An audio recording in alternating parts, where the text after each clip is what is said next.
Greetings, everyone. Welcome to Artcasters number 165. And if you're looking at the screen right now, if you see those two little guys, you'll see one of them is not Josh. Josh is away on a business trip in Seattle. So filling in for Josh, we've got Cory Kerr. And well, I don't know who's filling in and who's the guest, or if you're both guests or one's filling in or what, but anyway, so we're going to do things a little different this time. We do have a topic, but if you guys are familiar with Josh and Cory's other show, the 24-hour art check, or maybe even our guest at one time was doing an art check himself, so he's familiar with how this works and everything. What it is, well, I guess we probably should introduce ourselves first, and then we'll go into that. But what we're going to do is we're going to go around the table. And we're just going to talk about what our accomplishments were for the last 2 days, last 48 hours. And then we're going to talk about any challenges we had. And then we are going to talk about what we're planning on doing for the next 48 hours. And we'll keep it fairly brief because we do want to get to our topic and everything. But we just figured since Josh isn't here, we're gonna flip the script and do something a little different, and also give you guys a little preview. So if you aren't familiar with the 24-hour art check, you may want to check that out on Cory's channel, which is in the link in the description, and Josh's channel, which is also in the link in the description. And I don't know. Hey, Gaz, have you? Well, let's introduce everyone. So first of all, let's introduce our guest, Gaz Gretsky AKA Gazbot. How's it going, Gaz? It's going excellent. How about yourself there, Scott? Awesome. Always good to have you on the show. So at one point you were doing an art check too. You were doing it with Mike, right? Mike Emmerich, the 168, because we were doing it once a week, so it was 168 hours. It was going to be great, the 168. That was our lovely theme song, and we did it for a few weeks, and then Mike unfortunately had some pretty serious hand injury problems and basically couldn't draw for months. So the art show where one of the hosts can't draw at all, it kind of fell. But I noticed that he just made an announcement that he is actually going to be participating in the 100. So hopefully his drawing hand's getting a little better. Any chance of you guys even discussed maybe doing it again? Well, I have not talked to him at all about it, so I wouldn't say there's no chance, but I would talk to him before I talk to you and the audience about it. I would just, Mike out there, Mike, if you're watching out there, whatever you do, hopefully you're sharing some of the stuff. I'd love to see more YouTube stuff from Mike. I miss the stuff on his channel. But anyway, so let's see. So I guess we'll go back now. We'll go back to Cory. What's going on, Cory? Not much. Yeah, I feel like I got an extra day since I didn't do the 48-hour art check yesterday with Josh. So I have all this free time all of a sudden. It's crazy. Yeah. All right, so why don't we just kick it off, and we'll start with you, Cory. What have you been doing for the past 48 hours? All right, so I am almost done with this page, which you might not be able to see because it's on a screen, but it has been kicking my butt, and I finally think I cracked like what I want in the different panels and how it flows really well and everything. And so now I'm just kind of tightening up the pencils in preparation to print it, and I will probably print it tomorrow. So that's what I've been working on. Okay, cool. Nice. That did show up okay too. Oh, good. So Gaz, what have you been working on for the past 48 hours? Well, let me share my screen here, which I should have done. I thought Cory was going to take longer. Oh, sorry. I'm used to doing it in 30-second clips. Okay, so. There we go. Okay, so I'm sharing my screen. So the last 2 days, I did, for the first time in a while, if you see this woman, this sci-fi woman, she's nobody. I just made her up, did her today. And yesterday I did Venom similarly. Both of those are for nothing. They're not for a print. They're not for anything other than, hey, let me just draw whatever I feel like for a minute, which I haven't done in months. It looks like you got almost like a G.I. Joe card art background. I didn't do that intentionally, but you're absolutely right. As I was working on it, it looked like that to me, which awesome. But again, she's not a G.I. Joe character. She's just some person that I'm in. This is client work, but I had this is a Marty McFly and Doc Brown from Back to the Future 2 without their heads, because I'm doing some corporate caricatures where I'm doing several versions of these people as versions of Doc and Marty. So I can't show you the heads, but this is kind of what I've been working on as well, which is one of my challenges, to try to knock that out while doing my own personal work. And another challenge is that my mother was in town until a few days ago, so I was cleaning up after her and catching up on housework and stuff. And this is the thing that I should be working on, which I've been putting in 30 minutes a day as part of my 100 days. This is my story for the anthology. I have the word balloons off, and it's mostly just roughs, but I started cleaning up to what I consider pencils, even though it's digital, of the bottom right panel and the hand with the pentagram on it. And this is for the second anthology of the 100s, which is werewolves. Was it unicorns and werewolves, or werewolves and unicorns? Werewolves and unicorns. Thank you. Yeah, which you know all about more than me, obviously. But that's the thing that I've been touching for at least 30 minutes a day every day, including the last 2 days and including the next 2 days. Cool. Okay, so as far as me, let me go ahead. I'll share my screen as well. And let's see. So what you're seeing right now is me trying to figure out Clip Studio Paint. So this is one of the pages to my story for the anthology. I've been working on that. Basically what I did was I ended up taking all my sketches that I did in Photoshop, making transparent PNGs of them and kind of dropping them into frames inside Clip Studio. I don't know if this is the best way to do it, but I kind of like some of the sketches I had. So based on that, I'm just going to start filling in the rest of the stuff that I don't have sketches for. And so that's what I've been doing. Also some freelance work. I've been planning out some changes to my website. I've been working with sort of a mentor that's been giving me some tips and things on how to get a little more conversions and stuff. So I'm going to make, even though my website's fairly new, I'm going to make some changes to that. And let's see. And I've been working on some sound effects and some character templates for a new, if you guys are familiar with the Comic Maker Starter Kit, I'm doing a Pro Comic Maker Toolkit, which will be, it'll be a premium. It'll be about 3 times as big as the starter kit, but it'll have a bunch of stuff that I'm working on right now. So there's that, and yeah, that's what I've been working on. So so let's go back to Cory. Oh, you know what? One thing I forgot to say, because I realized Friday I do my Twitch show, so I should have mentioned that as part of my work, but also to promote myself. yeah, definitely. That's the one thing we forgot to do, is plug anything that we're working on. Is there anything else other than Twitch that you want to promote? Well, the anthology for the 100s, that is, the Kickstarter is not out yet, but my Twitch channel is Gazbot with 2 underscores, and I do a live request show tomorrow night, Friday night, from 5:30 to 7 every week. Okay. And I sort of snuck it in there a little bit, but the only thing really I have to promote is the Comic Maker Starter Kit. It's free. It's got brushes. It's got templates. It's got fonts. I still can't believe it's free. That's such a great deal. Thanks. No, I'm serious. It's nuts to me that it's free. Everybody should get it. And it's been getting a pretty good reception. So hopefully, hopefully some people that really like it, if they like it that much and they want even more, then I will have something for you guys soon. But to be honest, like Gaz said, there's a lot of stuff in the free version. You could easily do tons of stuff, but so that's available at my website.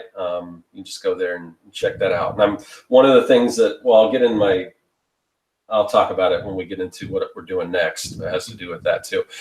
So Cory, any challenges in the past 2 days? The main challenge is just fighting this page. The first 2 pages that I knocked out really fast. I kind of had a pretty decent picture in my head of how that would roll out. But this page had kind of a different mood, and I didn't exactly know what I wanted to do. And so it was mainly just, I've redrawn it a bunch of times, and then work, getting home at 8 or 9 at night, a couple nights this week, just because of I'm on a faculty selection committee, which adds extra time and whatever. But yeah, so just normal basic stuff. Life. Yeah, what about you, Gaz? Any challenges past couple days? I kind of mixed it all into the first portion. So I already said my mom was in town and fell behind and things like that, and I have client work. But actually, one thing I could say, because the main thing I'm trying to get done is this 4-page story for the anthology. And the 4 pages I've been struggling with, because I kind of had the idea for the story beginning to end. And this is something I struggle with in my own book, The Horror 4, as well, where I tend to write my pages very dense. And if I was giving them to another artist, they'd be like, you got to cut some of this. But since I'm my own artist, I try to cut some, but I'm also like, well, maybe this is a page and a half, or this is 2 pages, and I let it spread out rather than keep it cluttered. But halfway through where I was going into the layouts and the lettering, which is what I've been working on, I was like, this is really dense. And I cut a bunch of stuff out, and I'm like, it's still really dense, but I'm running out of things to cut but I can't. If it was not in a book that only had 4 pages, I'd make it 5 pages. That would solve all my problems. So I'm not complaining. It's an interesting challenge, and it's, you know, part of working for a publisher that is not yourself. But that's definitely been a challenge. Yeah, awesome. So my main challenge has just been trying to figure out Clip Studio. Yeah, it's just like, because I mean, some of it kind of looks like Photoshop, but then I try to do certain things like it's taken me a lot longer to do these things that I could probably do a lot quicker, maybe in Photoshop, but I'm going to stick with it because I think that hopefully if I get the hang of it, it's gonna, you know, really be beneficial. So I'll keep at it and the good thing is I have a little extra time now that I can sort of struggle with some of this stuff if I need to. I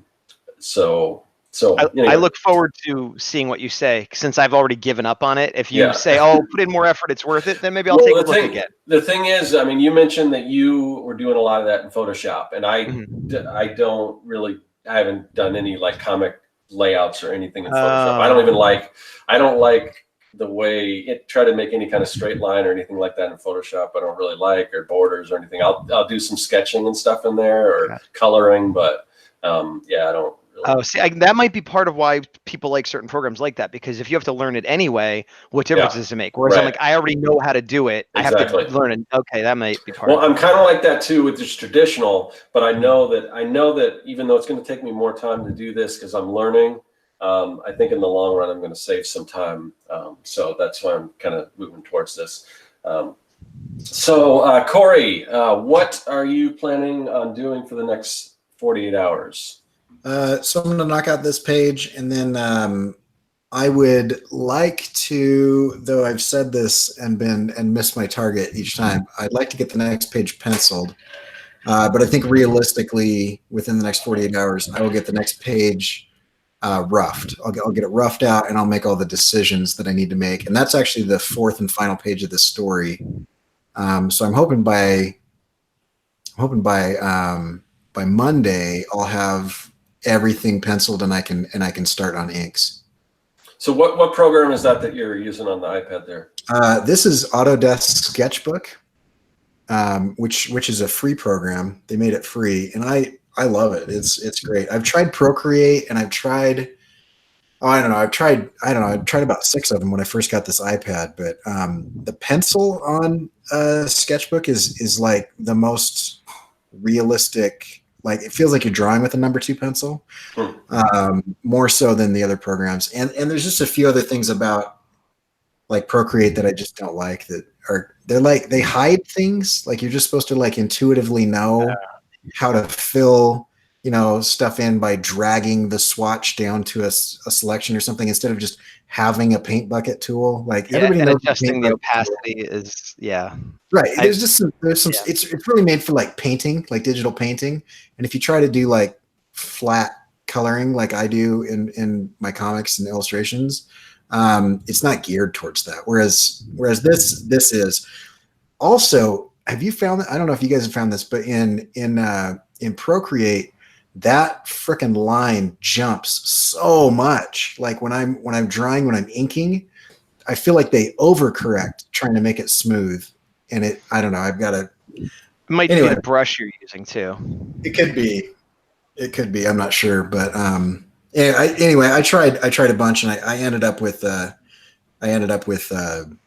Sketchbook, which is awesome. I really like it, and it's free, which is great. Cool. All right, Gaz, what about you? What are you planning on getting done in the next 48 hours? For the next 40 hours, well, I will be putting at least 30 minutes each of those days onto my werewolf comic for the anthology. Saturday, that's probably all I'm going to do as far as art. I got a lot of like real life house stuff to catch up on tomorrow. I might be able to put a little more time in, but I also have the client work. I got to keep working on this Back to the Future thing. So the boring answer is, for myself, 30 minutes each day on my werewolf comic. Cool. All right. So for me, I kind of alluded to this before. I am going to be working on some more assets for the pro version of, it's not a starter kit, but I guess a toolkit. I haven't figured out exactly what I'm going to call it yet. But I am going to do a video on the starter kit. That's one thing that I'm going to do. and just kind of a tour of what it is, so you can actually show how to use some of the things in the kit. So if anyone is curious what's in it and didn't want to download it, you'll get to see that. Or if you have it and you're wondering how to use it, that video will be coming out sometime next week. And then I've got to also do my video for kind of my wrap up of my week working on the 100s Anthology, and more freelance stuff, and probably work a little more.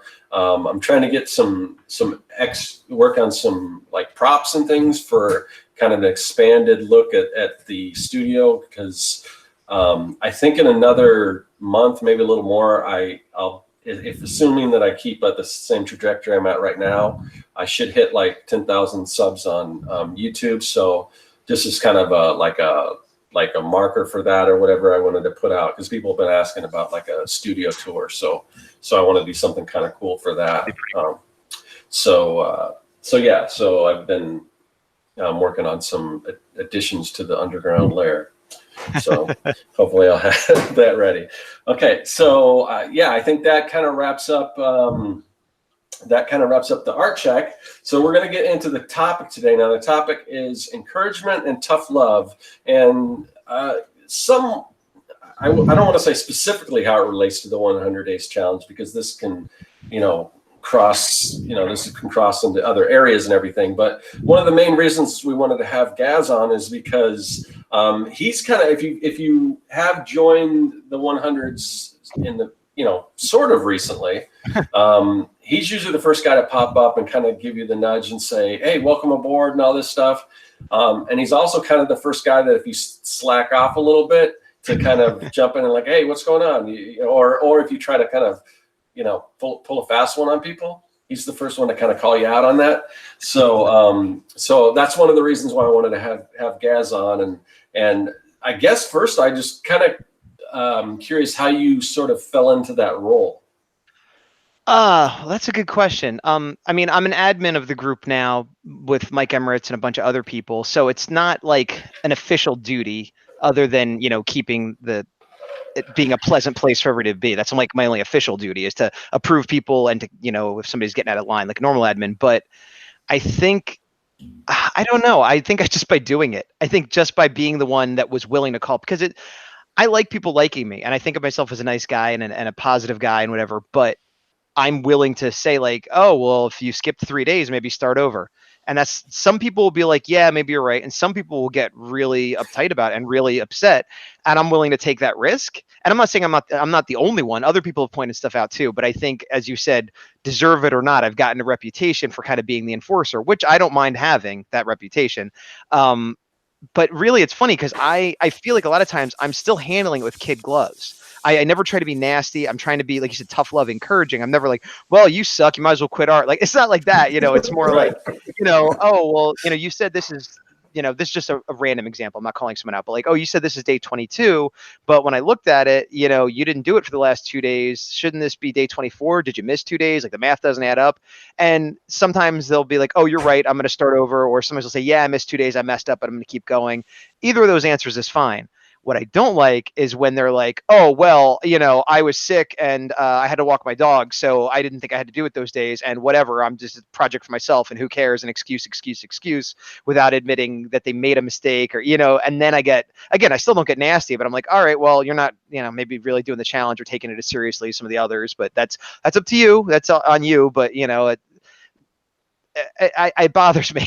Yeah. Because if you mess up, and you accept that you mess up and start over, that's fine. If you mess up and say, hey, I messed up, but I'm going to push over, that's fine. The thing that really bothers me is if you mess up and rather than accepting responsibility for that, you make excuses. That irritates me, and I'm likely to call you out on it. And I think part of the reason, it's funny because I said my mother's in town. I was talking to her about this because I've in a lot of other aspects of my life, I've had a very rebellious streak with teachers, with police officers, with the government, and I said, like, but when it comes to this kind of stuff, I get kind of uptight about it. And I'm like, why? It doesn't fit everything else in my life. And I kind of had a revelation before you told me we were going to be on the show. So it was good because you're born into a country. You have to follow those laws. You might not agree with them, but you didn't choose to be there, and therefore you might rebel. You're born into your family. Your parents might have different values than you or have ideas that you don't necessarily share, so you rebel against it. Police officer pulls you over. These are all situations where you were put into it without a choice.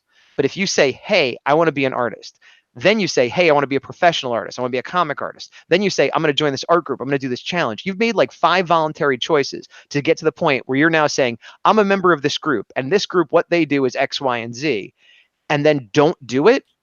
Well, then, yeah, I'm going to judge you harshly, because it's not like anybody put you here but yourself. And you're only really hurting yourself, except when you also then put the name, if it's a group I'm a part of and it has a certain level of quality, and you're claiming to be part of that same group but aren't adhering to it, you know what I mean? Then it lowers the quality of the whole group. So you're hurting yourself, but you're also bringing the reputation of a group that I care about down. So that's why I get more serious about the rules in this particular instance than maybe I am in other aspects of my life. Yeah, and that makes a lot of sense. And like from my perspective, it's like if you don't want to follow those rules, like if you want to skip a couple days and then jump back on, okay, yeah, but that's not in the nature of kind of what we're doing. Right. So I wouldn't, it's like, I don't know necessarily if you'd be eligible, and maybe you don't care, but eligible to be in the, in the anthology, if that's something you're looking for, because it's kind of, you didn't follow the rule. It's almost like with the Inktober thing, like there was that whole thing a while back was if you draw digitally, or whatever. And I made a video of it. I got a lot of hate from it and stuff, but basically my thing was, and I don't, Inktober is not my thing. It's Jake Parker's thing. So, but he kind of came out and said something too. But my thought was that the spirit of it was kind of, I thought it was to do it traditionally. Now, if you do it in ink, I mean, if you do it digitally, fine. But is it, and it's good because no matter what, you're learning. If you skip a couple days, but then you jump back and you're doing it, right, you're still learning. So you're still benefiting, but it's still not necessarily in the spirit of it. So why not call it something else? Call it Pixeltober. Right. Yeah. But yeah, digital inking for 30 days in a row, Tober, whatever. No, I agree. And I think the problem is, if you have an opinion like that in the art community, a lot of artists are going to be like, I agree with you. A lot are going to be like, I don't, but I don't care. And then there's a minority, a vocal minority, which are like, who are you to tell me what to do? Or who are you to tell me how to do my art? And the thing that the disconnect is, I'm never telling somebody how to do their art. I'm never telling them this is how, but what I do say is like, well, like what you said, if the challenge is draw, and this Jake Parker's thing, but let's just say the challenge is draw in ink, an ink drawing every day for 30 days in a row.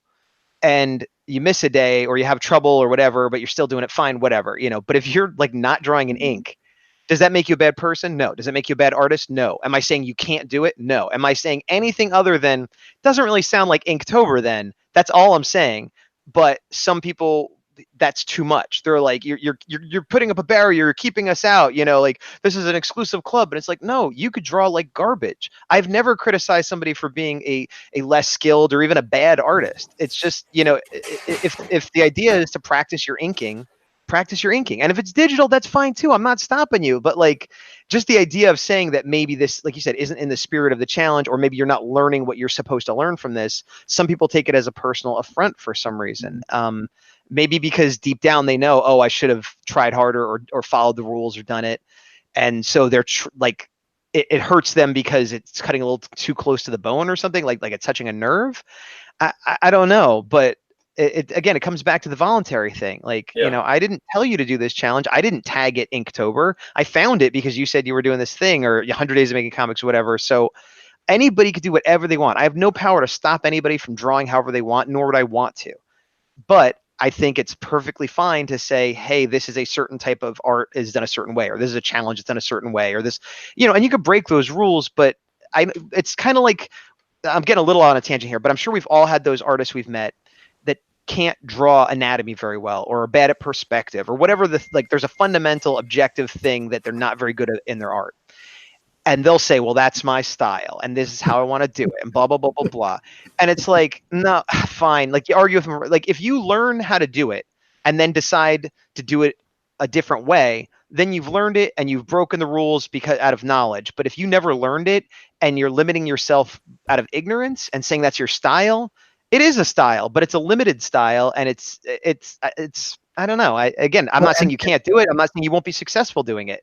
And I completely agree with you. And I would just say that you don't want to. Just be honest and just be forward. Like Picasso is the only one who can say that's my style, because that dude could legit paint realistic stuff. Yes. And then, but anybody else, if it's like you're not willing to put in the work and the effort, that's fine. I don't care. No one's forcing you to do this, but like, don't lie. Don't lie with you 1,000,000%. Say, you know what? Like, you can be like me and say, you know what? I haven't put in the time to be able to learn that thing yet. Right. I might get to it in one day, but it's not really high on my priority list. Or just say, I don't really care. I'm just doing this for fun. But don't lie and say that's my style. You're just fooling yourself and no one else. I 100% agree. There's that really, that's the nerve it's touching in me. When I talked about, like, maybe touching on someone's insecurity, it's the dishonesty, whether they are lying to me or more likely, like you said, they're lying to themselves. That's the part that bothers me, because you're absolutely right. If someone's like, oh yeah, I know that the feet are wonky and whatever, but you know what? I don't care. It's good enough for what I'm doing, and I don't feel like learning feet. Fine. It doesn't bother me even a little bit. But if they're like, it's my style, and then it's like, yeah, you're right. It's the dishonesty of it. And again, not so much to me, because you lie to me, who cares? Who am I? But you're lying to yourself. Even if like, it's like the people who like have certain, not that I'm calling out manga artists, because I have no problem with manga whatsoever, but there are some that have a very super cartoony chibi style, and that's fine. But that's all they could do, and that's fine. But again, they're like, oh, well, that's my style and whatever. And like, look at Disney and stuff. It's like, yeah, but most of those Disney artists could draw like friggin' Renaissance masters, and then they boil it all down to 6 lines. That's the perfect Mickey Mouse. Most of the artists that I'm talking about don't know that. They start from the simple style and work up from there. So they never really learn the basics. And again, there's nothing wrong with that. If that's what they want to do, it might limit their options as far as a career. It might limit their options as far as how far they could go with their art. But that's not my business. But the dishonesty, it bothers me a lot. You're absolutely right. Yeah.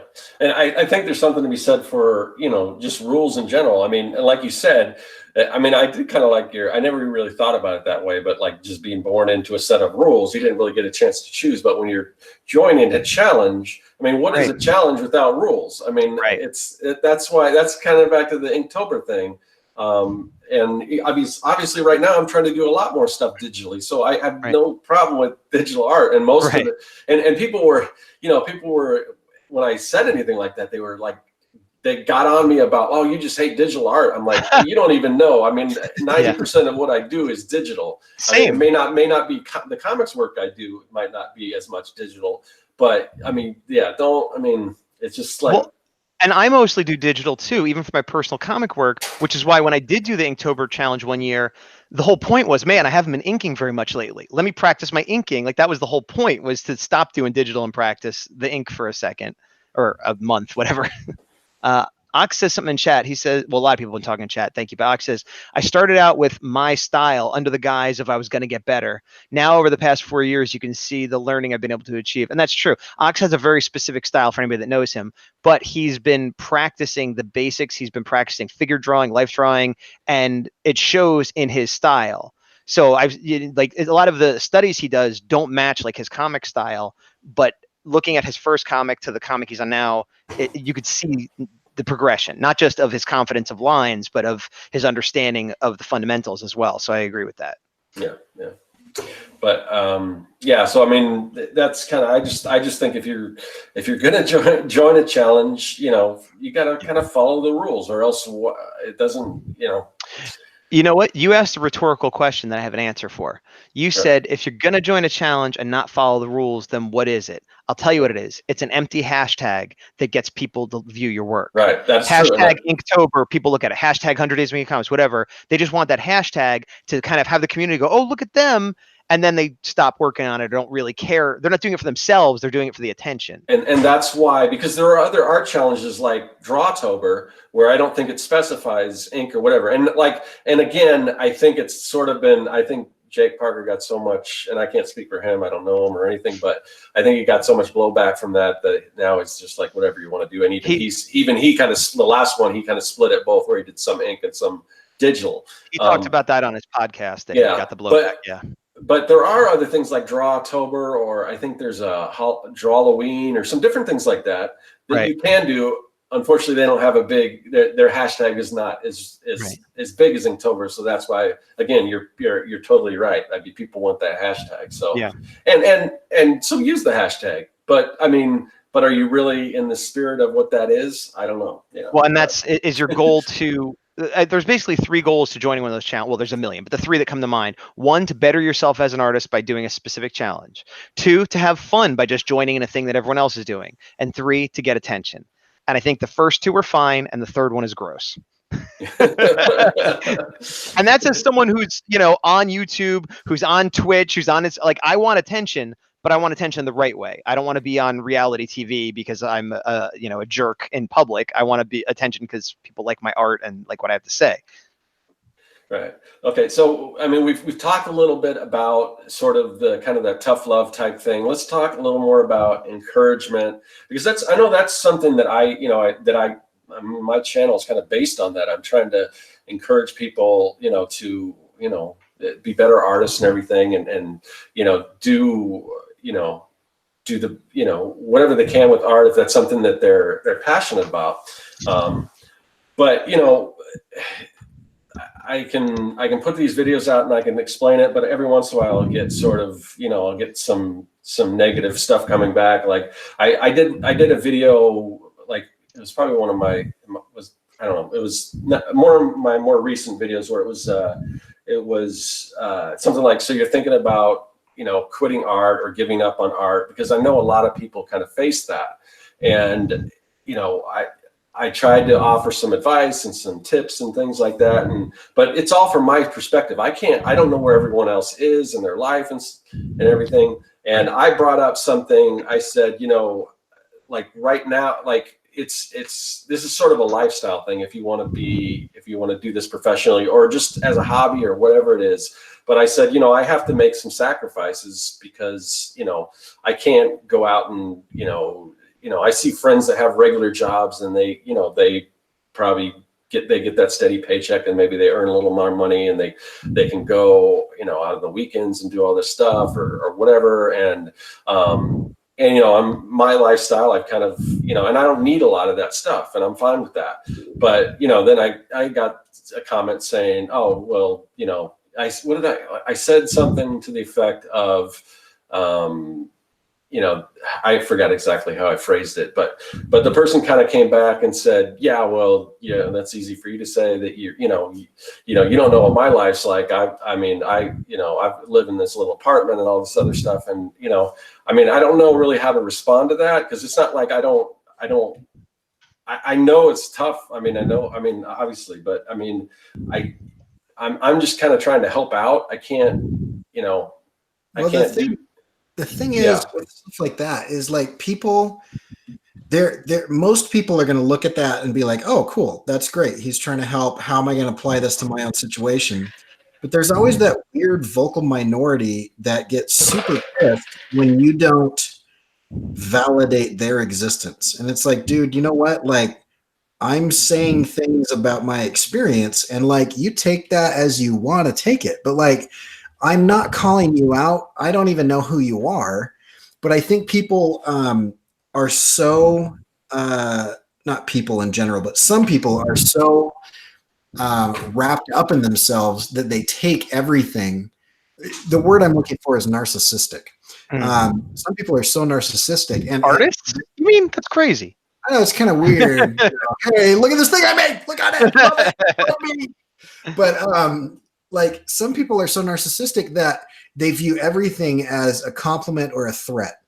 Those are the only 2 communications that they understand is you are either a sycophant worshiper or you are an enemy to be destroyed, because they don't know how to interact with people who are either like don't have anything to do with your life or who are a neutral entity or who are, like their own thing, because those people can't view other people as individuals who are autonomous and have their own things going on and their own wants and their own desires. And so when anything comes across that doesn't validate their existence, they take it as an attack because they view the world as an object rather than as a group of individuals to be interacted with on equal grounds. And it drives me crazy, especially on the internet, where it's like you either are intentionally twisting that because you're just a jerk, or you're so stupid that you don't realize that what he's talking about or what she's saying has nothing to do with you. Not everything is about you. Get over yourself. It drives me crazy. Because like, if anybody takes issue with something that Scott Serkland says, I'm sorry, but like, you can debate with Scott and you can disagree with Scott, but if you think Scott is being mean to you, you are a freaking moron. Well, you heard it here. Scott thinks you're a moron. No, I appreciate that, and I feel for people, but I can't. I mean, what am I supposed to do? Like, not draw anymore, or not try to help people anymore? Well, because Scott, what if you draw better than someone? That's mean. and a lot of what I was talking, it was exactly that. And I said, this is totally true, that there are way better artists than me that can't, for whatever reason, make a living at it. And I said a lot of it doesn't always have to do with the art. That's why I said, if you're in that position where, because the whole thing sparked by an email that I got, I don't know, email or a message from, a fellow artist who was, talking about how they've been struggling for so long, and that they said their work was good, and I checked it out. It was good work, and it was at professional quality, but they just said it's a struggle. And I hear that all the time. And there's so many people out there way better than me that aren't able to make a living at it. And it's not, the reason why I'm able to do that isn't necessarily because I'm the best artist, because I'm not by any means.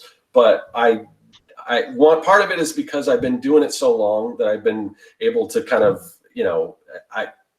I was able to take that first job, and then I learned some skills from that first job, and then and it just, it's kind of stepping stones and things throughout your career.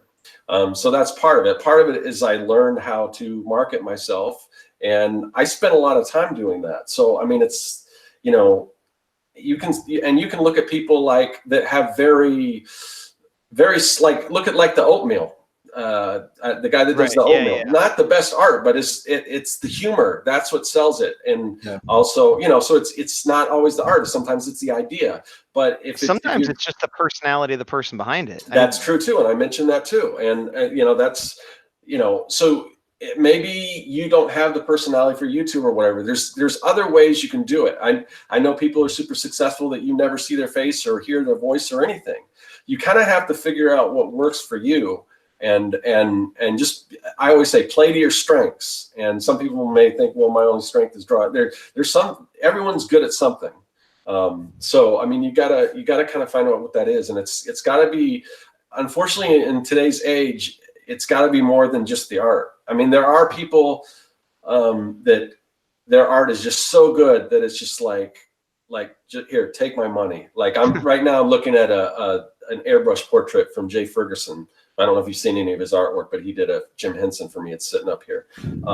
And his work is like that. It's take my money. It's like that you watch. I mean, it looks like a photograph. Now, so, I mean, I love his stuff. For me, that's not the style I like to do. And sometimes you might look at it and think it is a photograph, but when you see him doing it, you're like, how does this guy do this? And his kind of stuff is the kind of thing that you can just look at and like, here, I want, he could probably, and he's probably a better, he's still probably a good marketer, but there are certain people that are just so good that it's just going to sell itself. That's a very small, minority of people. I think one of the many problems, though, is that there are probably a lot of artists that think that's who they are. And I mean, I'm not that. Most artists are not that. Most artists way better than me are not that. But I've met artists that are nowhere near as good as me that think they're that. And yeah, it comes back to honesty and being honest about what you can do and what you want out of life. And like, I do a lot of shows, like conventions and stuff. And I often get younger people coming up to me with their parents or whatever. And they ask like, oh, how do you do this? Whatever. And like a common thing I say, there's a few different things to say, but one that relates to this is I'll say, okay, you want to be an artist just for fun, or do you want to for a living or whatever? And like, if they just want to do it for fun, then I don't have a lot of advice. I might point out a book they could read, or point towards some YouTube videos, or just say, hey, keep on working, whatever. But if they say they want to be professional, one of the first things I say is like, okay, well, if you're getting into it because you want to do it for a living, you don't want to have a day job, that's great. If you're getting into it because you want to make a lot of money and be famous, that's a foolish reason to get into it, because very few people can do that. But the same way, a lot of people can make a living as an actor that you've never heard of. A lot of people can make a living as an artist that you'll never hear of. And if you're okay with that, that's great. Expect to be poor and broke and have some really lean years where it's hard to do anything other than live. And if that sounds appealing to you, and if that's worth it to be an artist, then yeah, go for it. But if the idea of being broke and having trouble paying your bills for any length of time worries you, don't be an artist for a living. Be an artist, draw on the side, get a job doing something else, draw on the weekends, you'll be a happier person. And some people are like, oh, that I can see what you're saying and it's worth it. And some people are like, well, that's terrible advice. Why would you say that? It's like, that's true. I mean, it might not be true for every single artist, but it's true for most. I know it's been true for me. I've had no heat in my house because I couldn't pay my bills because that was the job I chose. And, you know, was it worth it? I guess so, because I'm still doing it, you know, like, but you know, the people are like, oh, well, you have creativity, follow your dream. And it's like, that's great, but that's for your mom to say. That's for your, you know, your boyfriend to say. That's not for me to say, you know. And again, I never discourage anybody from doing art. I would, however, discourage some people for relying on their for a source of income and living, because I've known plenty of artists that had amazing talent and skill that couldn't make ends meet for whatever reason, because of the way they worked and or just bad luck, you know. So if you're not willing to be poor, don't rely on it for a source of living, is my advice usually. Yeah. So we got is it Callie or Kaylee Brown in the chat says this all feels a little aggressive. Sorry if it's coming off that way. It's we're trying to balance the tough love with the encouragement. Maybe it's a little more tough love, but hopefully we can kind of see. It does get frustrating a little bit, but I feel free to not exaggerate, expand upon that thought. If there's something that I or one of us said specifically or whatever, like not that I want to argue with it, but like what exactly is it? Just our tone? Or because all of it comes from a place of, for lack of a better term, love or caring. Like everybody I talk to about art in any degree, it's always because I want them to be better and to succeed. You know what I mean? And that's the tough love part. Like if I say something to you, you might disagree with it, you might not like it, but I'm never saying it to be mean or nasty. I'm saying it because I believe that it is true that you either need to do or not do the thing I'm saying to succeed as an artist. Doesn't mean you have to do it. Doesn't mean you can't be an artist that's happy for the rest of your life. But if you're saying like, I want to be professional, but I kind of have to draw when I feel like it. It's like, no, you have to draw when the deadline's due, you know, things like that. Again, out of, for lack of a better term, love, but I don't know. You got to be honest with yourself, you know, like, do you have what it takes to be a professional and draw when you don't want to draw things you don't want to draw when you're sick, to draw when your cat died, to just get up and do it no matter what? Or do you just want to do it when the muse hits you? And that's, again, totally fine and valid. I'm not saying it doesn't make you an artist. I'm not saying it doesn't make you a good person. It just means that maybe you don't want to rely on it for your source of income to live, you know? And I think if that's aggressive, I can't get much nicer than that. Well, and that's what. Sorry, go ahead, Cory. I was going to say, I think there's something that I try to explain because I teach, and when I tell people, I'm like, listen, the people who tell people on American Idol that they can sing well are not those people's friends. You know what I mean? Like you and all of America makes fun of them, and everybody is laughing at them, and it's because they didn't have anybody that cared about them enough to say, hey, I think you could do this, but you know, maybe you should take some voice lessons. You know, maybe you should not rely on this natural talent, because that actually doesn't sound that good. You know what I mean? And like I am not one who encourages this like random, what I call drive-by critique, which happens on the internet all the time, where it's like just people, you know, drive by and they see something, they're like, you suck, I hate you. And it's like, well, one, that's not critique, you're just being a jerk. And two, like, who are you? I didn't ask for your opinion, you know? Half the time they're not even artists. Right. And then but the other thing is, like, when you are in a situation like you described, Gaz, or like you're in a teaching situation, or you're amongst trusted friends, or you're in a community, you know, like the 100s or the Artcasters or whatever, and somebody says, hey, what do you guys think of this? Or, you know, I'm trying to improve, or hey, what do you know, and they ask your opinion. You are actually not doing that person any favors by being nice at that point. And I don't mean that you should be a jerk and that you should go out of your way to, try to be as harsh as possible and knock them down a peg or whatever. What I mean is, if there are legitimate things that person could improve on and they are asking your opinion and you spare their feelings, you're actually setting that person up to fail. And that is the least kind thing that I think you could do, And so when I give critique, which I do not do online, unless I am specifically asked by name to do, I'm very honest on what could work. And I think there's some things and I'm kind of going off into the woods here on a tangent, but I think there's some things that you could do with critique. One is it's actionable. You're saying something that person can take action on. And then two, you are not talking about that individual. Right. I'm not saying, I never say things like, it doesn't look like you worked very hard on this, because that's a character judgment. That's a value judgment and has nothing to do with the work. Right. And so if somebody comes to me and says, do you think I could be an artist? Well, yeah, I do, but let's talk about what that's like. And let's decide what you want to do with that and what that's going to be like. And let's see where your art is right now and what you might need to improve on. All of that is intended to be helpful and to be as kind as possible, because in the long run, getting useful critique and useful advice that may hurt at the time is way more beneficial than somebody saying, yeah, I think you can do it. You just follow your dreams and follow your passion. And it's like, well, actually, if you quit your day job before you have like a good lineup and a steady stream and some ability, your dream is going to become a nightmare. Like that's not good advice.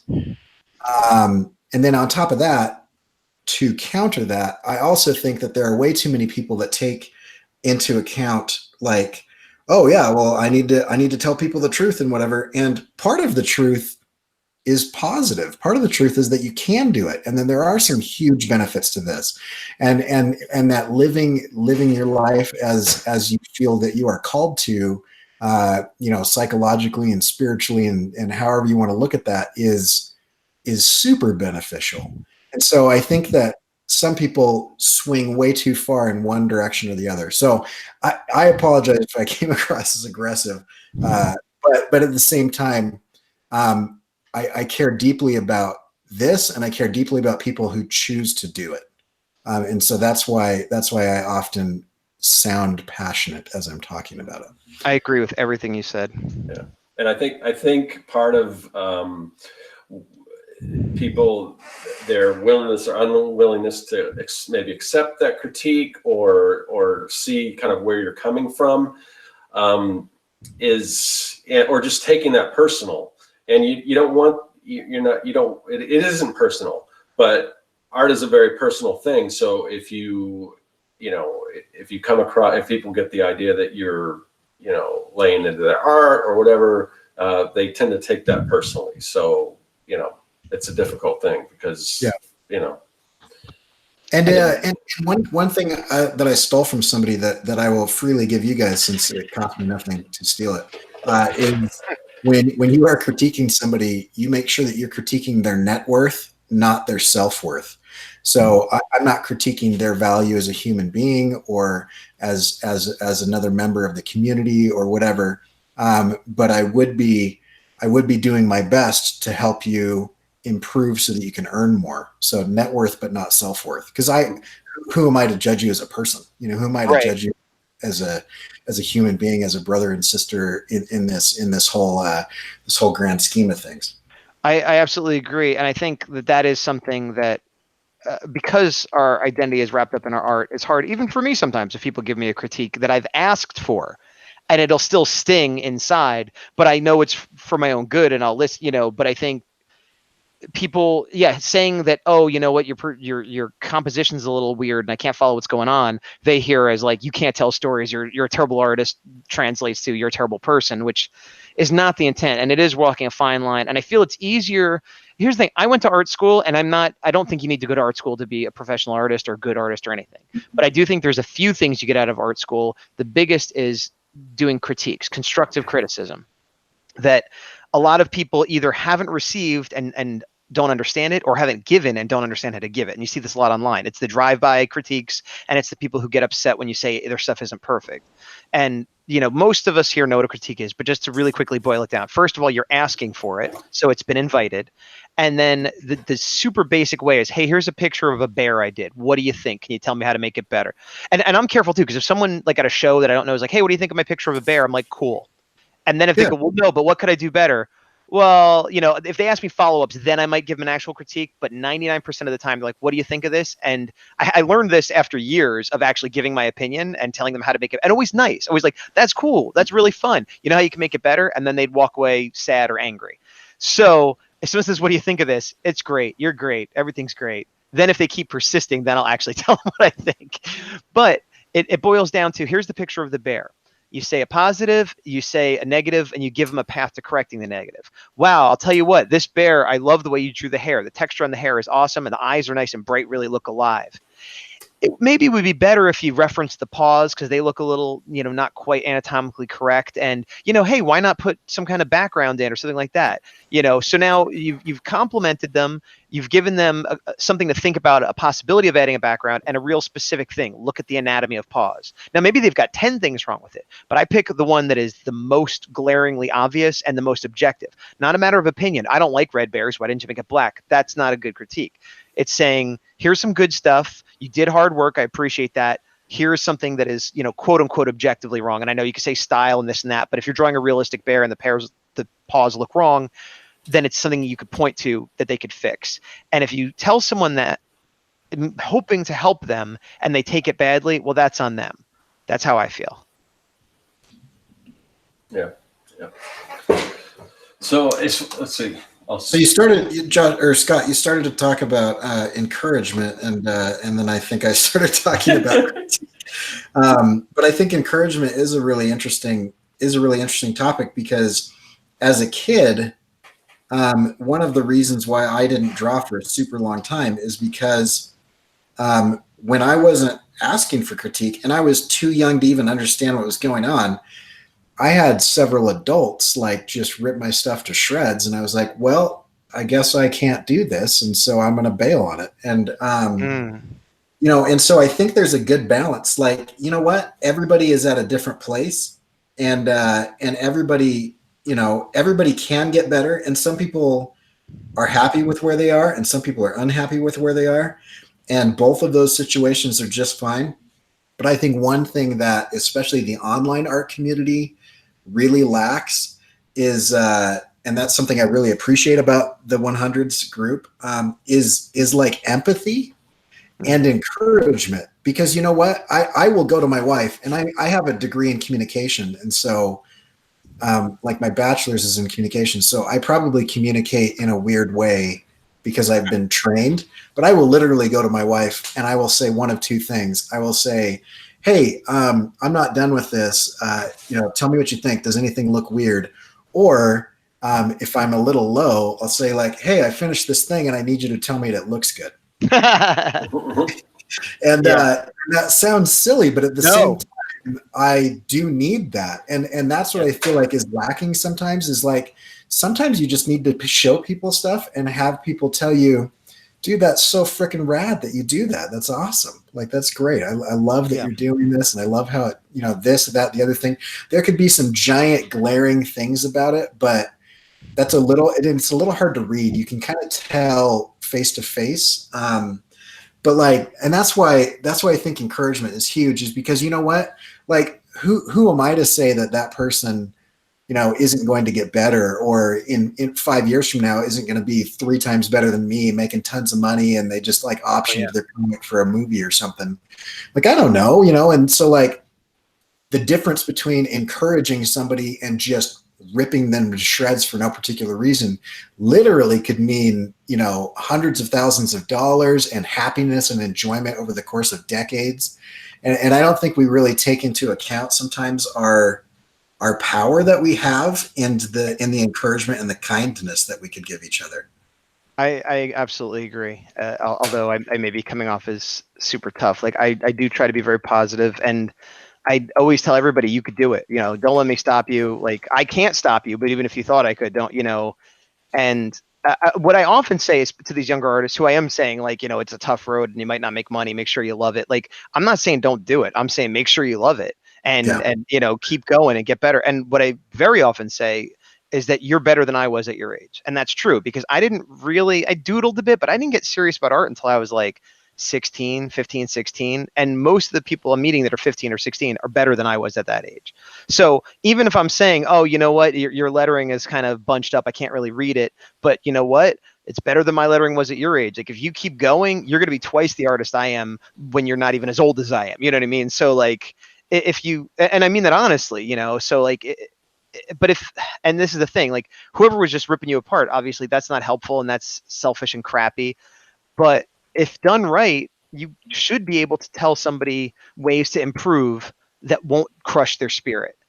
And the only time, like I said, but I have encountered people more online than in real life, but occasionally in real life where I'll be mostly positive. Hey, this is a great idea. I've never heard of a spring-loaded kitten astronaut. That's great. And, oh, I like the way you draw the planets and your coloring is so cool. And it looks like you put a lot of work into this.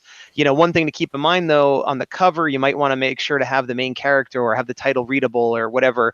And like, well, no, I really like the cover this way and like really quickly talking at me why it's fine, like, all right, well, you could do what you want. I'm just saying, like if you want people to look at your book, you got to think about certain things. No, I know, I know, and it's like, all right, well, clearly I've touched a nerve or hurt their feelings in some way, but some people either because they're younger or they lack maturity or they've never had anybody say anything but their work is perfect. No matter how nice you are, no matter how much good you give them, if you give them something that isn't even negative, but just, hey, think about this a different way, they don't like it. And, so I absolutely agree encouragement's important. But I'm also saying that I get wary of giving people critiques, even though I think I know how to do it properly. Because even when I'm mostly encouraging and nice and point out some things that maybe they want to try differently, I've still had it blow up in my face. Well, and I wonder if it's situational. I mean, I've only been to one show and nobody asked my opinion, so right. so I have no idea, and maybe that says more about me than anybody else. But I think it's interesting because I think in the 100 days of making comics challenge, I think that's an appropriate place to call people out if they are not doing it and claiming that they are, because it has. I believe in economics they call it externalities, and an externality is something that needs to be regulated because it has an effect that affects other people that are not part of that transaction. So, for example, an externality would be like you have a factory and they sell to town A, and that town A is their entire customer base, and they're dumping toxic waste in the river that poisons the water for town B, but it doesn't affect anybody in town A, and so they don't care. Well, that needs to be regulated, and it's kind of the same thing with the 100s. If somebody is claiming that hashtag and then doing something that is detrimental to the rest of the group and kind of watering it down, or not doing it correctly, or claiming weird stuff or whatever, well, that needs to be called out because that has externalities to it. Whereas your art personally and what you're doing with it, if you don't want to critique, you don't need one. No, that's fine. I don't care. Because it doesn't affect me. And it doesn't negatively impact anybody else. It's fine. I think that's an excellent distinction. Yeah. So I think that's an excellent distinction. Oh crap! I was gonna say something about the hundreds, and I got so excited about that point you made that I forgot what I was gonna say. Well, it was a well-made point. Then I'm excited that I've stunned you into silence. That's awesome. Yeah, well, I was just thinking as far as critiques, and it's tough, but you have to learn how to take critiques, and it's weird because I know that if I took my work and I brought it to like an editor at Marvel, they would just rip it apart. And this is somebody who's been working in this business for close to 30 years now, so it's like a weird thing, but and making comics and stuff and selling those comics and everything. But, part of it is there a particular look that they're looking for, and maybe I'm not that thing, but I'm not, I can still even now improve on anatomy or whatever. But so, part of that, me not even wanting to present and also the same thing goes with like writing, like, I'm so far into my, my story, and so far I've got positive feedback from the writing in my story, but I'm not, I don't really have any gauge to say if I'm a good writer or not. And I've thought about, giving my stuff to a writer, but then what if it's like, oh no, you need to change this or that, and then I'm already halfway, through my thing. So it's like, too late. Yeah, I don't know, so I would be afraid to hear that kind of feedback. Well, that goes back to kind of what he was saying, though, what Cory was saying about showing something and saying, hey, just tell me it's good. What that made me think of is if it's a work in progress and I show it to people, I want to know what's wrong because I can make changes. If it's done, maybe I'll be open to hearing what's wrong with it in a month or a week or a year. But when I just finished it, it's done. I don't want to know what's wrong because it's done. You know what I mean? Like, so similar to your books, like you can't really change your story. So there's no point in asking for critique right now. Once it's all done and you're working on your next book, then maybe say, hey, what would you have done different? Because then you're positioned to hear it. That's exactly it. If once this book is done, the next book I do, I'm going to really, I'm going to take and part of that might even be the reason why I decided to do an adaptation for this story, because, I'm just adapting. I'm not writing it really. So if the story's not good, you can blame Sting, Right.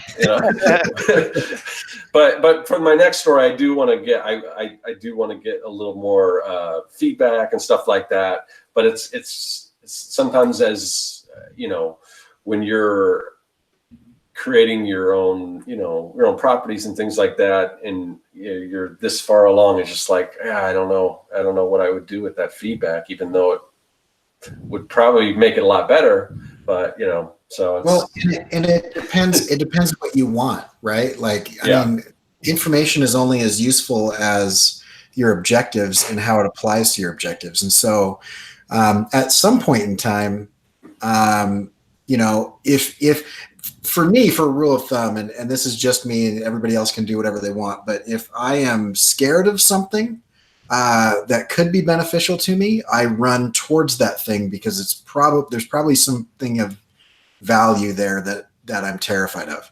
And usually it's not as bad as I think once I work through that or whatever. But at the same time, like I have avoided like getting into 3D modeling, for example. Like I love animation, but I have avoided like learning Maya and Blender and all that stuff because it would be so distracting to what I want my core competencies to be, that even though that information might be useful, it would be distracting to what I want to become.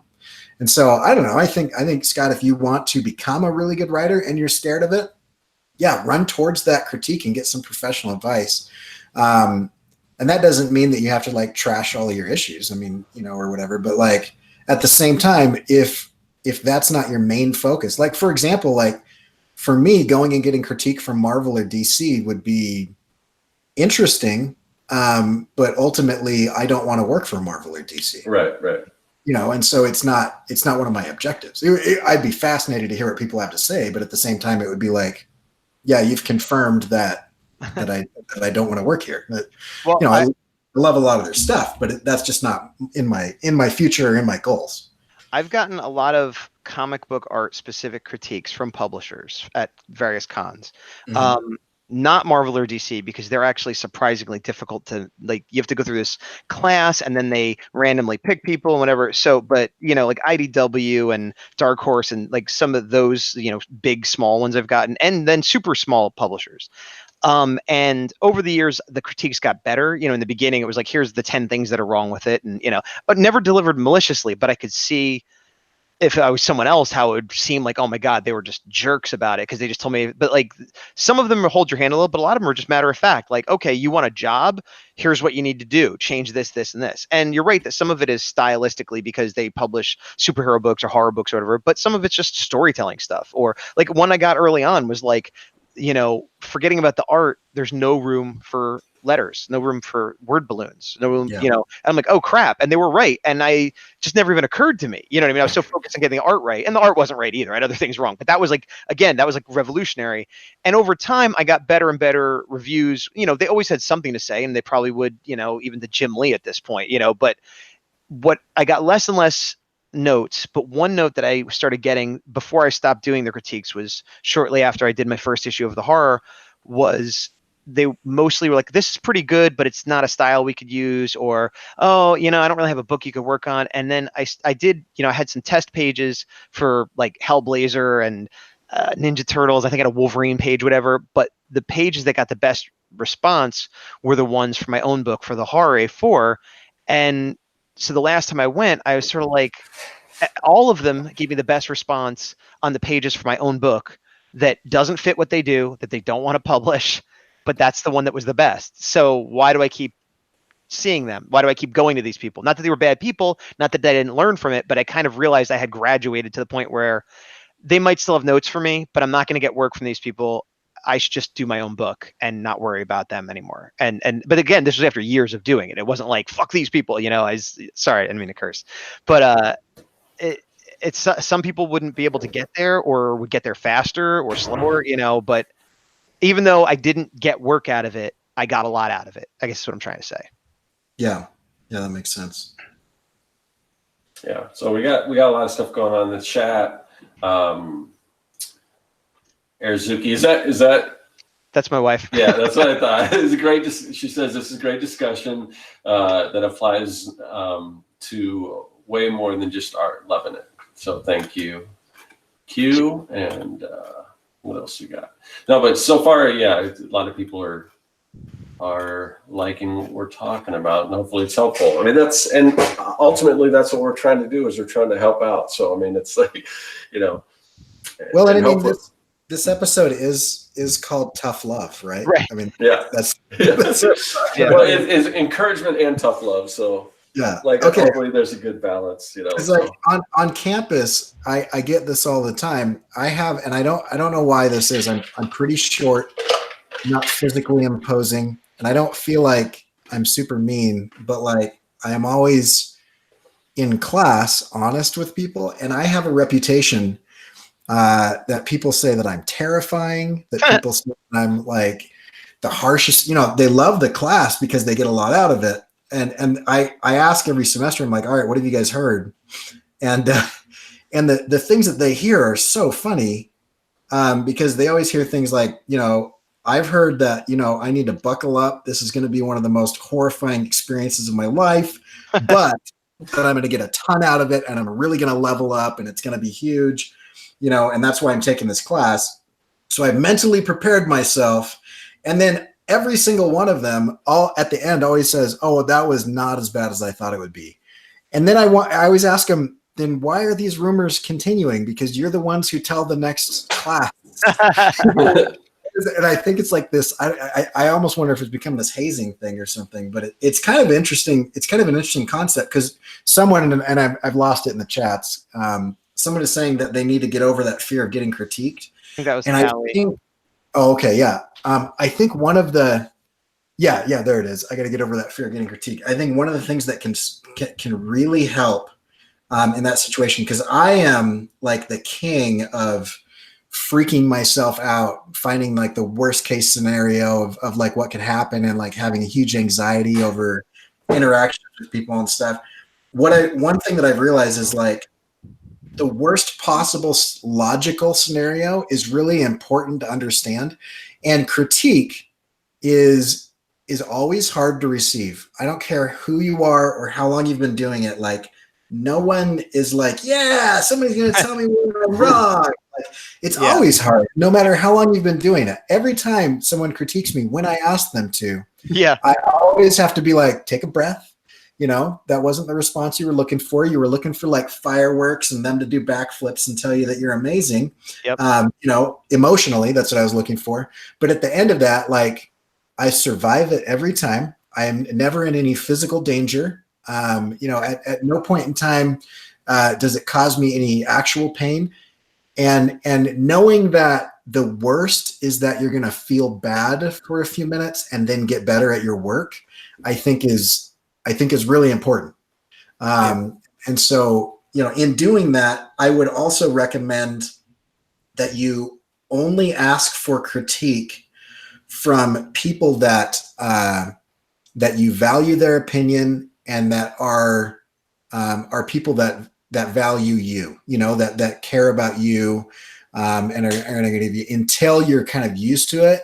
And then you can go in blind with, you know, with a pro or something who doesn't care about you or doesn't know who you are or whatever, and they can just tear you to shreds. But for the first little while, like, go to people that you trust, and that will help, because you know, oh, okay, this person, I trust them. I know that they're not being mean intentionally. And so you can kind of move past that. But you also have to be able to trust them to be honest. Yes. Because you might have a family member that loves you and loves your art, and no matter what you give them, they're going to say it's great. And you need that boost in your life, but that's not going to help you be a better artist. So you need a weird mix of someone you trust and love that will also be willing to say, hey, you know what? That dog looks weird. Yeah. And I would also include somebody who has some ability.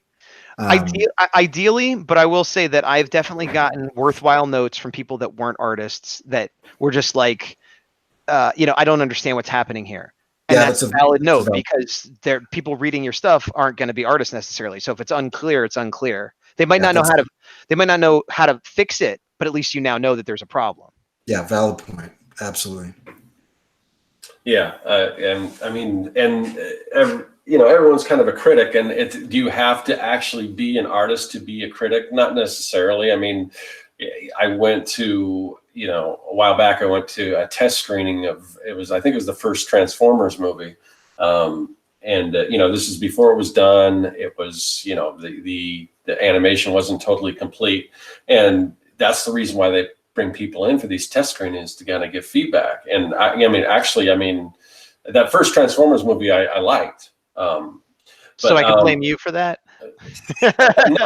No, because they didn't take, you know, but I'm just kidding, man. You can like what you want. But like, one of my biggest criticism is like of that movie was I could not tell what was going on, especially with the villains, because the color scheme and everything they were all very, you know, metallic looking. I could not tell. I couldn't differentiate one villain from the next. I couldn't tell what was going on in the action scenes, and of course they're so far along that they can't probably pivot and do, you know. But that was one of my critiques, and it wasn't until I don't think it was until like this most recent one, and I haven't. The only ones I saw the first one, and then I saw the second one, and after that I was out because I did not like that. But Same. But I did see Bumblebee, and based on the trailers and stuff, because they kind of went back to some of the original designs, and all the villains and all that they had, you couldn't make out what they were. You know, they look different from one another. They look, you know, I like the fact that they look like the toys, but that's a different thing. You know. Well, here's how. I mean, I did not like the Transformers movies. I saw the first 3. I think I don't even know why I saw them all, because I didn't like any of them. But I did like Bumblebee. And part of me, because, you know, I'm older, so I like the Generation 1 stuff. And I'm like, oh, you know, Bumblebee's more like Bumblebee and whatever. But I realized that's not all of it, because the 2 villain robots, the Decepticons, I thought they were cool and had great design. They were never in the cartoons. They were made up for the movie. So there's no sentimentality there. There's no, oh, I love the 80s or whatever. They were just well-designed robots that had personalities and were easily distinguishable from one another. So, yeah, they were just better. Oh, see, I didn't know that, because I'm not as familiar with the toy line as you are. I just assumed that they were part of the toy line. So that's interesting. If they ever were, they must have been a more recent one because I never heard of them. Okay. And I haven't seen Bumblebee, but I will say this: if you want to watch one of the worst films that has ever been produced in the history of filmmaking, you got to see Transformers 4. I really don't. I didn't even like the ones that came before it. So, but I will do an episode at some point in time on this. But Michael Bay has an interesting thing going on with that because, and have you guys watched Every Frame a Painting? It's a YouTube channel, Vimeo channel that critiques films. I have not. No. Oh, it is one of the most valuable things to watch, I think, for anybody that is doing anything with composition. The guy's just a genius. But he talked about Michael Bay and why it's hard to watch. Part of it is the character design. The other part of it is he's aping things he doesn't understand. And so there's this particular shot that Akira Kurosawa used to do that would use man, I just realized how far off base I am right now. But anyway, I kind of started it. So no, that's but basically it's talking about there's this parallax shot where you have a lateral tracking movement of the camera with multiple layers of detail, and it's really epic, right? And they use it in like Tears of the Sun and things like that at a pivotal moment in the story. But Michael Bay he uses it the entire movie. And so it's like just this intense thing the entire time. It's really hard to follow because you can't tell like when is a pivotal moment. Like the whole thing is a pivotal moment because of the way it's shot. And so it's just really overwhelming and it's really hard to follow any of the action because there's no like rise and fall and there's no, resting action or anything like that. Yeah. Somehow we can turn this into the thing. Yeah, so, I think the reason why I brought that up was just that I don't necessarily think that you have to be an artist to be able to critique artists, but it's, I don't know. Well, I can bring it back to comics a little bit because you said how he was aping Kurosawa and didn't understand it. And this kind of goes into what I was saying about, again, the negative side of it, which I feel like I am coming off as very negative, but artists who learn to draw only by looking at another artist who has a real specific style or whatever and never are able to move beyond that. I have a friend who is a comic artist. He's gone beyond this now, but he learned to draw people by looking at the old G.I. Joe cartoon. Oh. And here's the thing. They're somewhat realistically rendered people. They kind of look like comic book looking people, but they used very heavy, like dark blacks in certain areas. And there was like a certain thing they would do like under the nose and with the eyes and very stylistic because it was animation. And he started drawing that in his comic book work, which didn't translate quite as well. And he also didn't realize it was like a specific shading thing. So no matter where the light source was, no matter where anybody was, they had these weird shadows under their nose because he had referenced this art that he didn't understand and it became his style. And it wasn't until way later that he went and studied the forms of the face and lighting and stuff that he was like, oh, that's not a style. That was a style they used for a specific effect that I applied in a way that I didn't understand. And, and I think that's natural, but some people might get stuck in that first phase. And that's when you have to give them a little nudge. Like, hey, you put a lot of work in, this looks great, but maybe you look at the proportions of the face and see why certain choices are made, and decide if you want to make those choices or not. Yeah. There's a lot in chat that I've been missing. Are you guys keeping up on it? I think I haven't been looking up. Corey's terrible. Gaz is worse. Scott's okay. That's good critique, guys. Thanks. I appreciate it. I'll take that to heart. While you're looking through that, Gaz, one thing, Scott, that I think is important to note is I believe that people that don't do this and don't know what they're talking about can give you useful information, but I don't think they can give you critique because I think critique has to have actionable things to be critiqued, right? But I will show my wife, who is an incredible musician. She's a great singer. She's classically trained opera and everything, but she cannot visualize things like but as a human being with eyes, she can say that looks weird. Right. There's something weird here. I don't know what it is, but there's something about that I don't like. And then I can look at that and go, okay, so there's something where somebody who's untrained is seeing a problem. So there is a problem, but then I have to go and figure it out. Whereas I could show Gaz and I could say, all right, tell me what you think. And he'd be like, oh, that sucks because, and then give him some sort of action. Exactly how I'd say it. That sucks. Right, that's how every interaction I've had with you goes. Just everybody knows Gaz is the mean one. No, you get an actionable critique, right? I agree.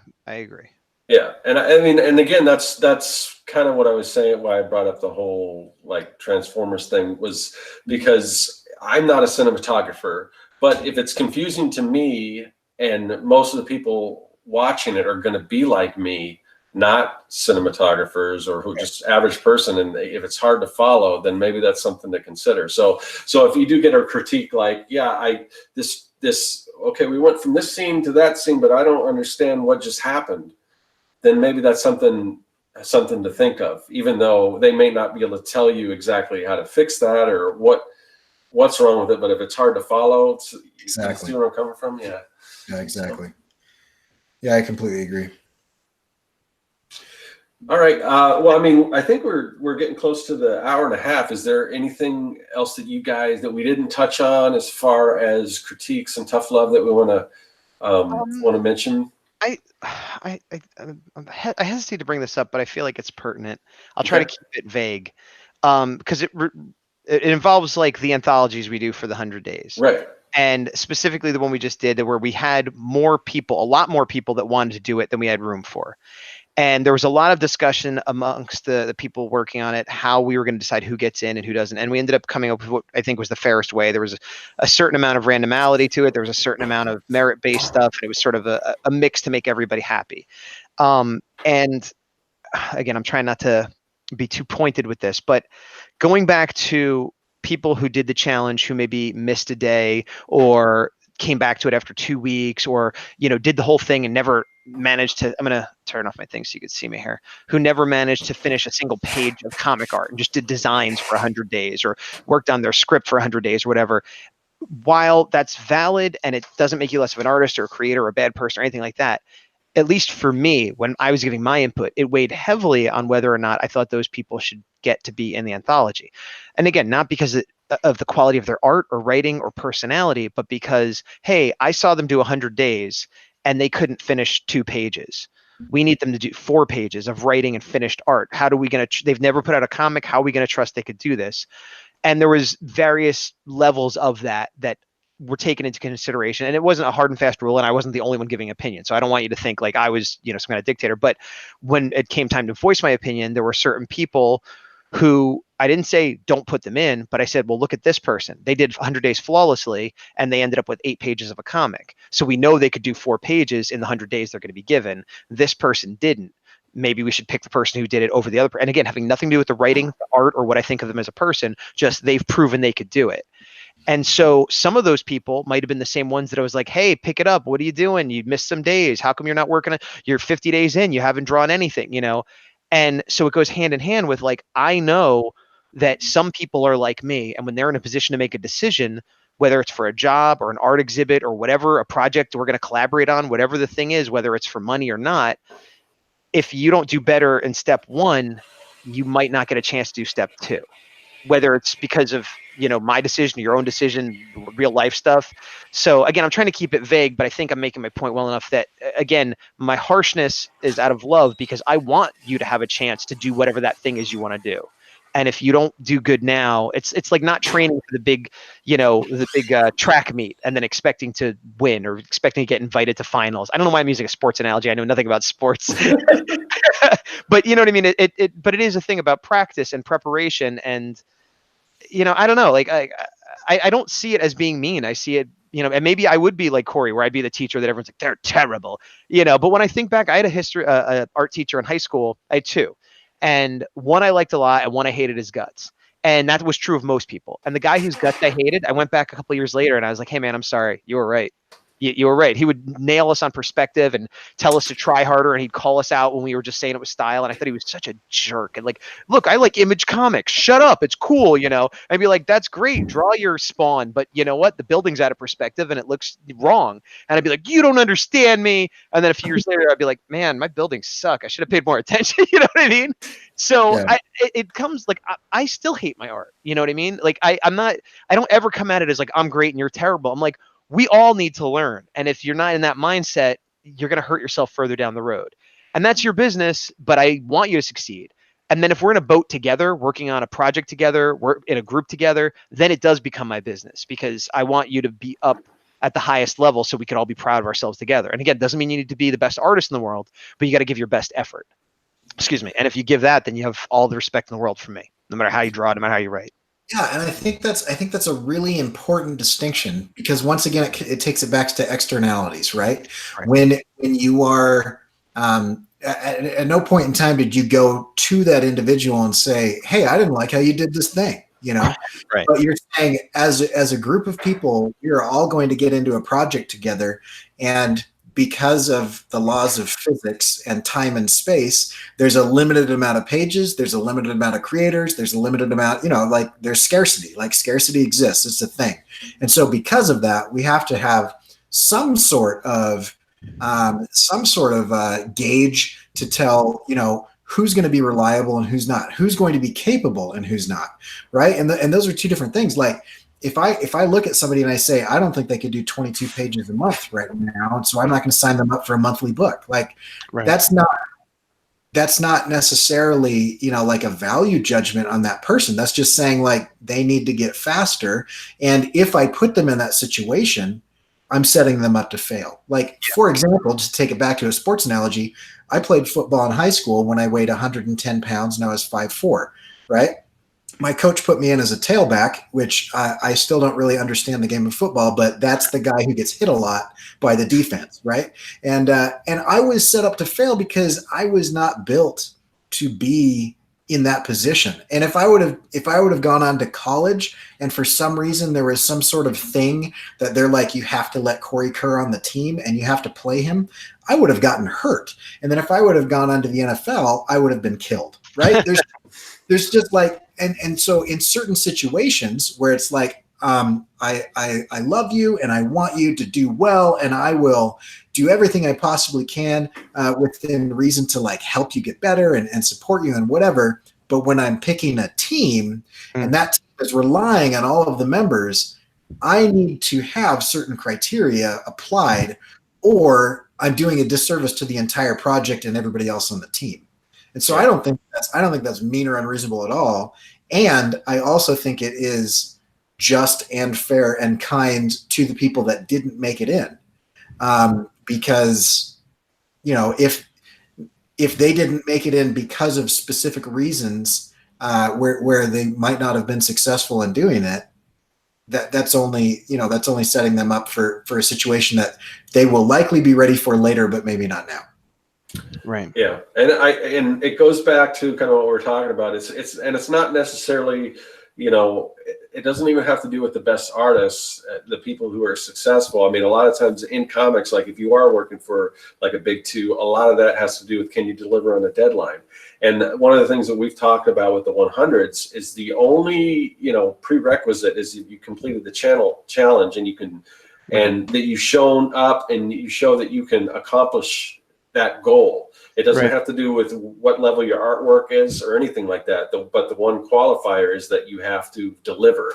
Right. So you could have somebody who's like a way better artist, but if they can't, you know, do the updates and if they can't stick to that, you know, I mean, and there's been some awesome, like super professional artists, one in particular that started and kind of dropped off. And way better artists than probably anyone else that's ever taken the challenge almost.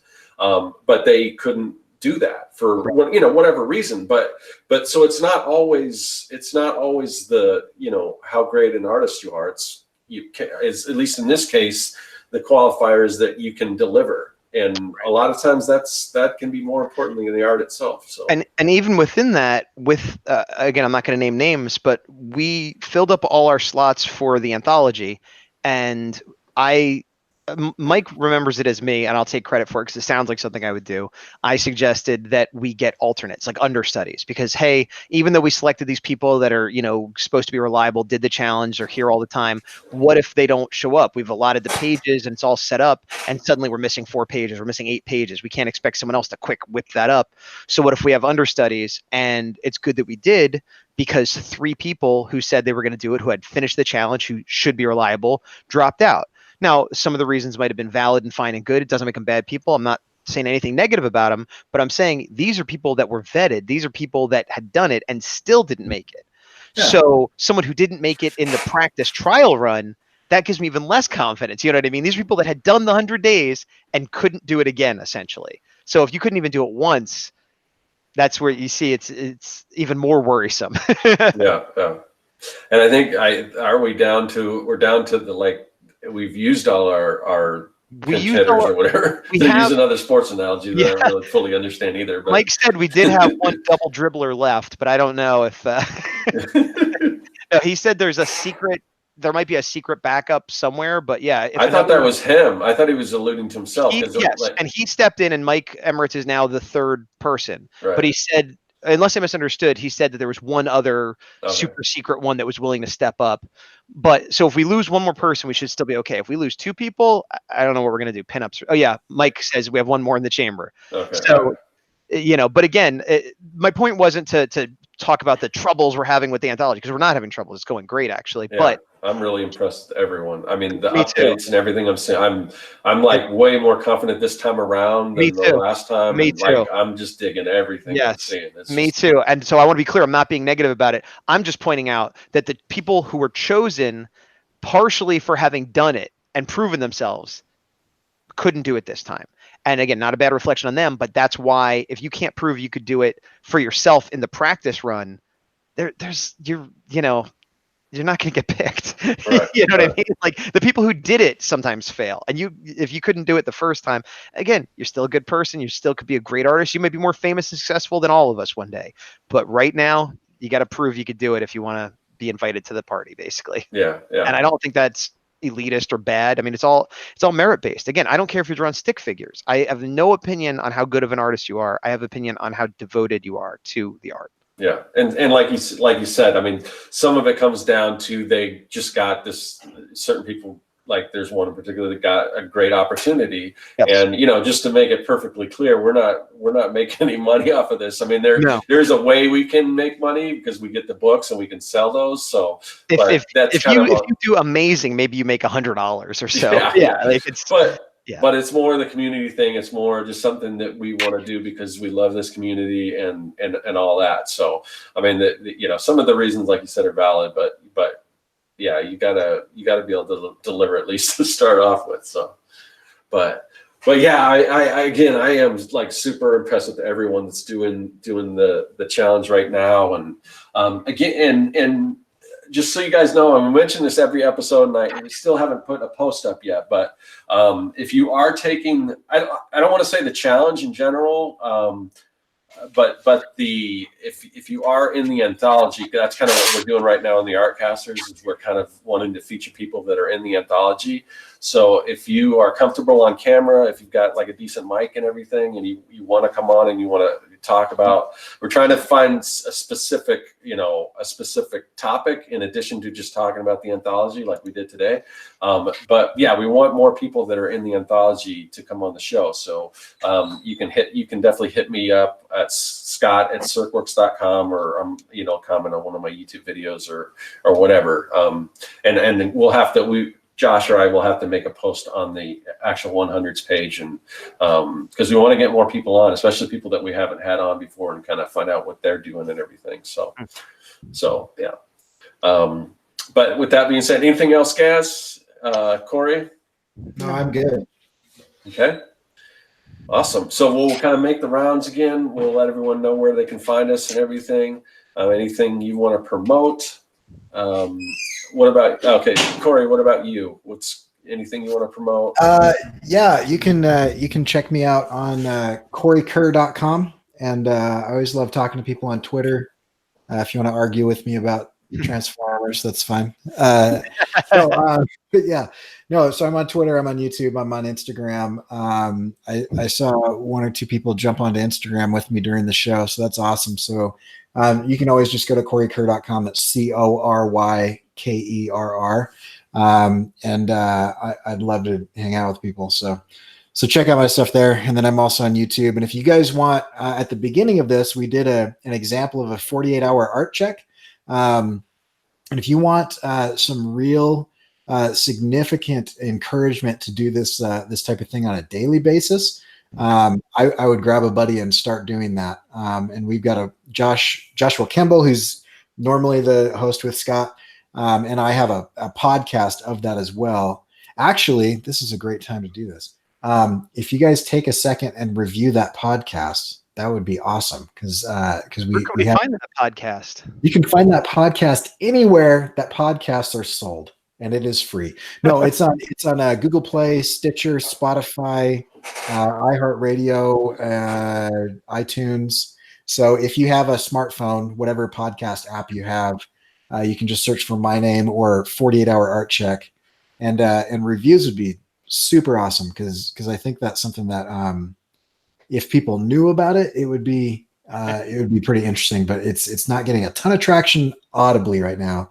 The videos are doing great, and we have a bunch of people here that show up every time. And it's pretty awesome. So there's my rambly series of plugs. Sorry. Yeah, and if you haven't gone there, there's a link to Cory and Josh's channel. It'll alternate. I think it alternates back and forth between their two channels. But yeah, check it out, because if you like this kind of stuff, if you've stuck around this long, then you're gonna like the Artcast or the art check, because there's just great topics and everything. I just subscribed. Awesome. Nice. I didn't know there was an audio version. That's awesome. Yeah. Okay, and what about you, Gaz? Well, I have my own YouTube channel, and I'm on Instagram, and I'm everywhere, almost always as Gazbot. Sometimes there's 2 T's or whatever. The main thing I guess I would promote is my Etsy store, where I have lots of prints. I have my own comic, the Kaiju A4, my own Kaiju comic, the Horror A4, and I have Godzilla, Power Ranger prints, things like that. But I'm also on Twitch now, Gazbot with 2 underscores, and Friday, I'm on there periodically, but always Friday from 5:30 to 7:30. That's Pacific, California, US time. And I do Twitch request live, where I take for free, just throw out, whatever character. I know Ox is on there a lot, and I'll do my best to do a quick sketch of it. I say quick, but sometimes I end up putting 15 minutes in. So, but it's a good time to hang out and make me dance like a monkey. Cool. Yeah, I check them out on YouTube, but I don't get a chance to do it live. So one of these days I'll have to pop in there and give you some crazy thing to have to draw. So as far as me, you're on my channel, so I guess you know where to find me. The only thing really I have to promote is the Comic Maker Starter Kit. It's free. It's at Serkworks.com. It's just a digital pack loaded with brushes, templates, fonts, sound effects, all kinds of stuff you can use for making comics. So just go there and check that out. And like I said, next week I should have a video, kind of me going through it and showing what everything is and everything and how to use it and everything. So as far as this thing, if you want to know if you're new to the Artcasters, if you want to know how we do this, usually it's Joshua Kimball. His link is also in the description. Next week it'll be on his channel, because we go back and forth. Sometimes that gets confusing. Usually we do it on Thursday nights. Every once in a while we might do it on a different night. And if you want to know when we're going to be going on, the best way to do that is to join our mailing list. And we don't spam you or anything, just usually about 30 minutes ahead of time. We'll send an email out letting you know where we're going to be, what channel, all that stuff. So go check that out. And other than that, the only thing I want to say is thank you to everyone in the chat. A lot of people in there tonight, a lot of people watching. So thank you, everyone in the chat, for all the comments and the conversation. And thank you to anyone who will be watching this in the future on YouTube. And with that, I guess that's all I got to say. Thanks.